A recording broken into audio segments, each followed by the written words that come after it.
Hello everyone, আসসালামু আলাইকুম। আমি হালিমা আক্তার তমা। আজ আপনাদের সাথে আলোচনা করব the Bangladesh legal practitioner and bar council laws, খুব সহজ ভাষায় সংক্ষেপে, যাকে মূলত আমরা বার কাউন্সিল অর্ডার এই নামে অভিহিত করে থাকি।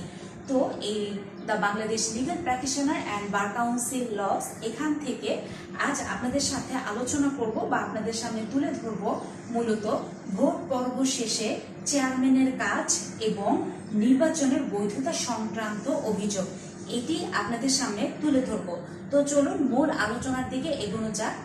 The Bangladesh legal practitioner and bar council laws বিধি 16 বা রুল 16, এখানে বলা আছে যে ভোট পর্ব শেষে চেয়ারম্যানের কাজ। তো ভোট পর্ব শেষে চেয়ারম্যানের কাজগুলো মূলত প্রথমত নির্বাচনের ফলাফল প্রকাশ করা, নির্বাচনী ফলাফল ঘোষণা করা, আর দ্বিতীয়